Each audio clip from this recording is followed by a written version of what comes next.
Hello everyone, welcome you all to this video lecture on a gentle introduction to ensemble learning. I am Dr. M. Anbalagan, Assistant Professor in the Department of Computer Science and Engineering at Amrita Vishwa Vidyapeetham, Coimbatore. Through this lecture, I would like to impart the basic knowledge on ensemble learning techniques in each one of you. I also assume that you have already been exposed to machine learning techniques. Before you are exposed to this topic, ensemble learning, you might have been taught to use machine learning algorithms as single models. It is true that the single models are not sufficient. But why is that the single learners are not sufficient? Now, to understand this, imagine that you are a blogger and you have written a story on an interesting topic. Before posting that story in your blog, you want to take preliminary feedback on it. Now, what are the possible ways by means you can take the feedback? The simplest way for you to take the preliminary feedback on your story is you may ask your closest friend to read your story and give a rating on that. But it is highly likely that your closest friend may not be able to give you a honest feedback, owing to the reason he may not be interested in breaking your heart if your story happens to be horrible. Now, another way could be by asking 5 to 6 of your colleagues.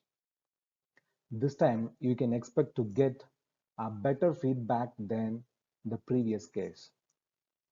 But as a matter of fact, the colleagues whom you are talking about may not be the subject experts to properly evaluate and give feedback on your story. How about asking 50 people? Of them, some are your friends, some of them are your colleagues, and some of them could be some unknown persons. Fine.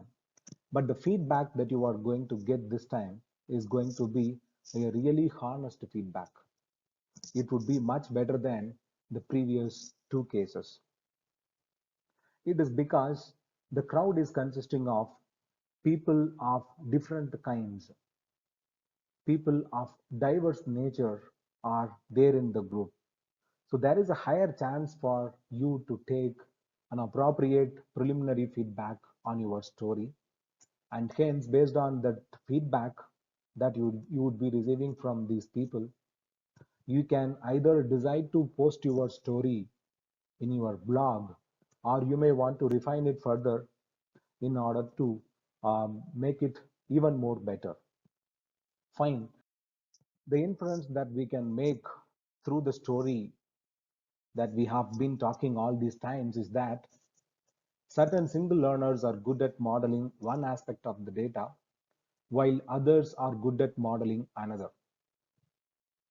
That is, for your story, if you tried to get the preliminary feedback from your closest friend, it may not be an appropriate feedback that would tell the real thing about your story. But if you try to get it from a crowd of diverse population, then the feedback that you would be collecting would be a honest feedback that you can highly depend upon. It's now time to understand what is ensemble learning. Ensemble is the art of combining diverse set of single learners together to improvise on the stability and the predictive power of the model. This point tries to say that the predictive power of the ensemble would be really higher than the predictive power of the individual single learners. And that is why we wanted to make ensembles out of multiple diverse set of single learners. What is the power of making ensemble out of the multiple individual learners? The combined strength of multiple single learners offsets the individual learner biases and variances. When you train a machine learning algorithm as a single model, the model may tend to have some bias, sometimes variances too. But when we club multiple single learners together to create an ensemble, the bias and variances caused by the individual learners would be offsetted by the combined strength of these multiple individual models. Also, the ensemble provides a composite prediction power that would allow the model to make accurate predictions. Ensemble learning methods are commonly classified into sequential methods and parallel methods. Now it's time to look at the working of both these sequential and parallel methods. While seeing the sequential methods, these are going to be the ensembles of multiple base learners. But how do these base learners get generated? Base learners in sequential methods are consecutively generated. Mean the base learners would be generated in a sequential manner.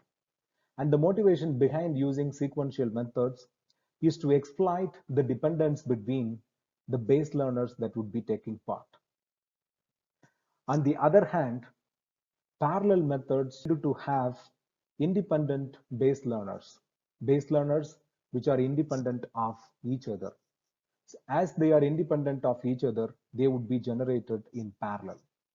And the motivation for using parallel methods is to use the independence between the different base learners that would take part.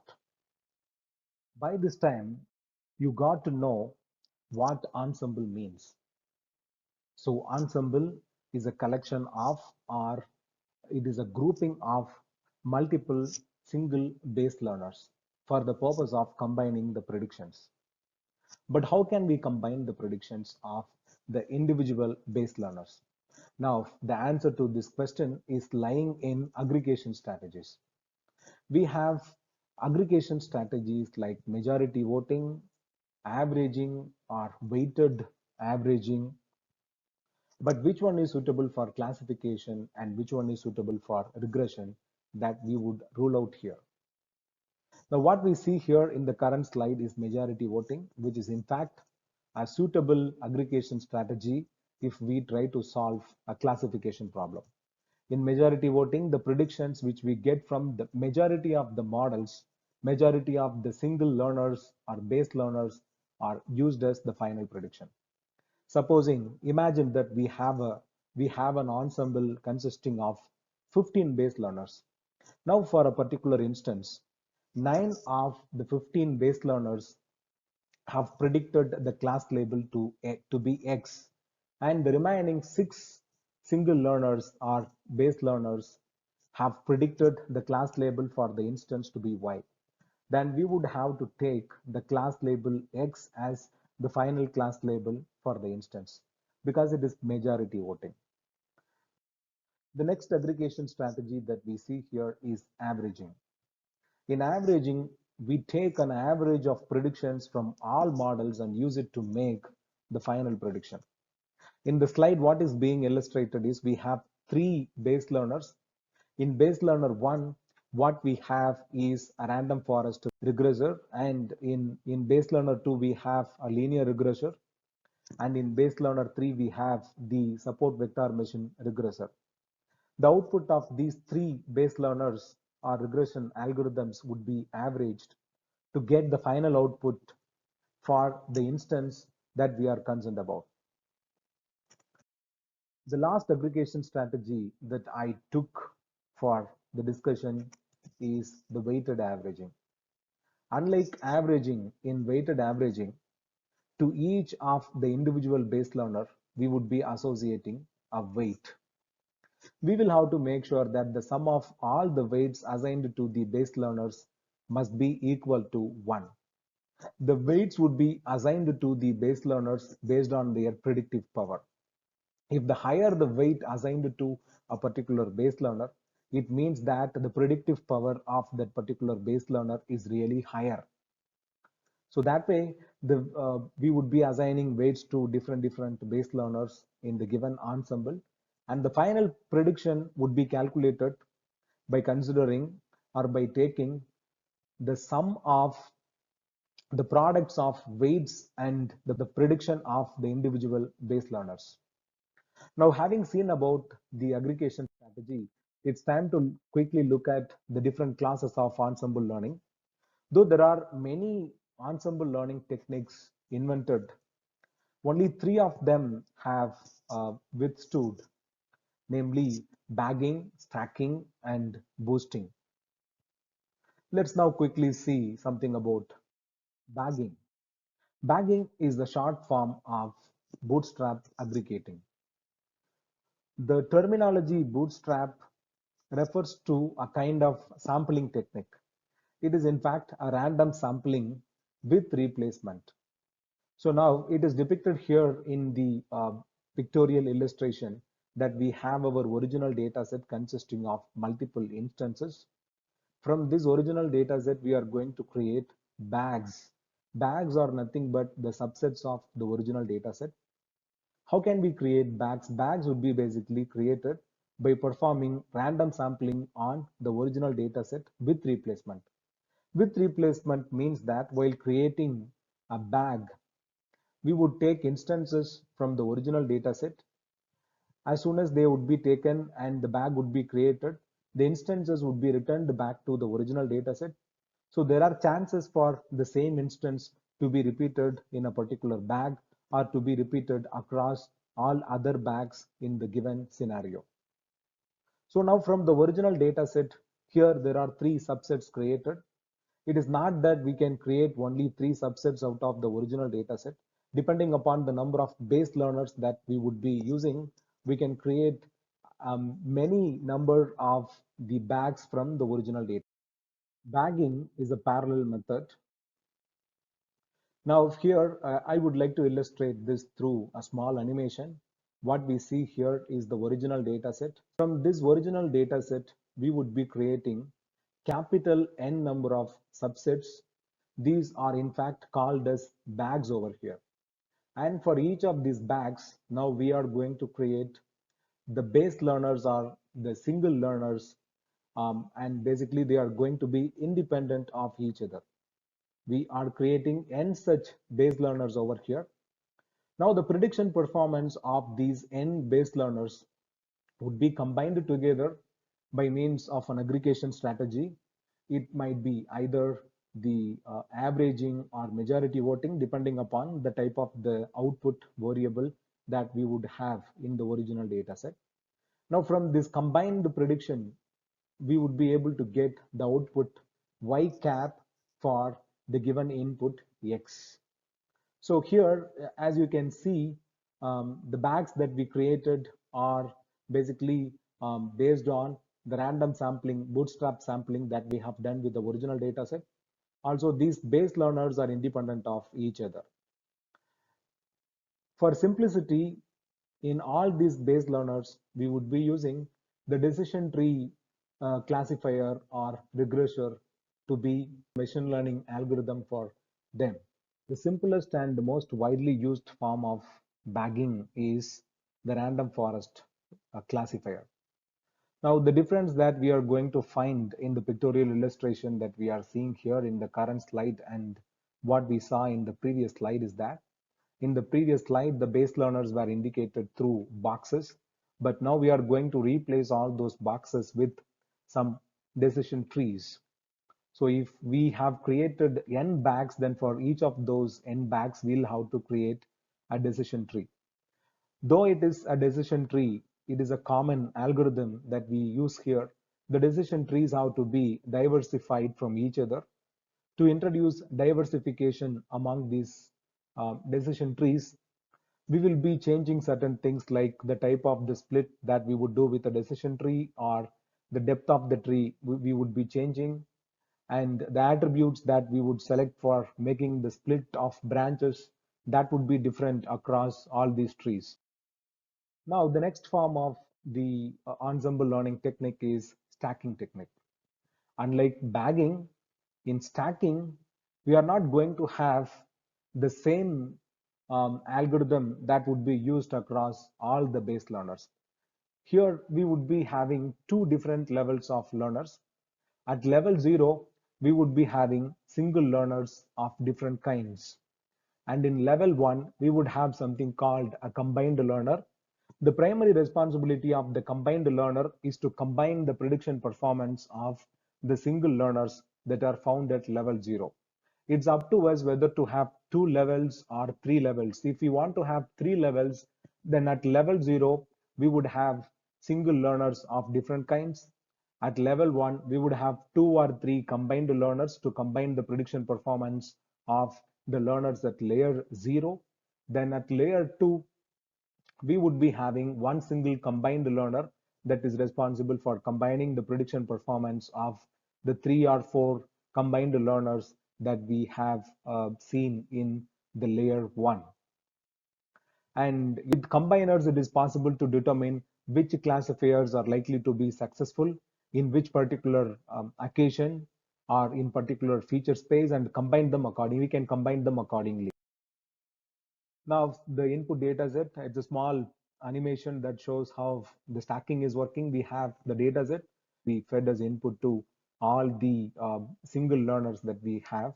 These single learners are colored differently. Why? Because they are going to be basically different. They are not going to be using the same machine learning algorithm, right? So we are creating the diversification across all these single learners by means of changing the type of the machine learning algorithm that we would be using in each of them.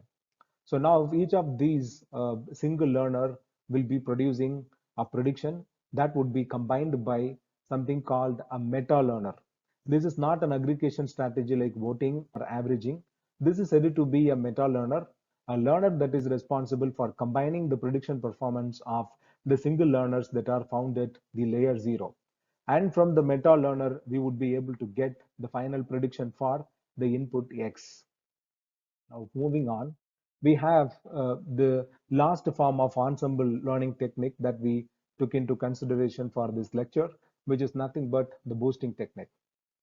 Now, though we are able to combine multiple single learners together in order to create an ensemble, what if current base learner is not capable of making a correct prediction?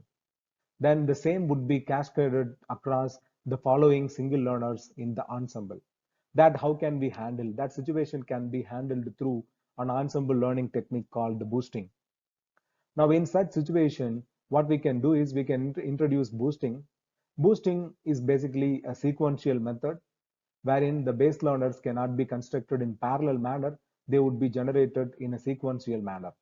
So the pictorial illustration of the boosting can be found here. We have the original data set. The whole data set would be given as input to the single learner 1. Now the single learner 1 will try to make prediction for the instances that are present in the original data set. And for whichever instance the single learner is not able to make appropriate prediction, it would be assigning higher weights to all those samples or instances.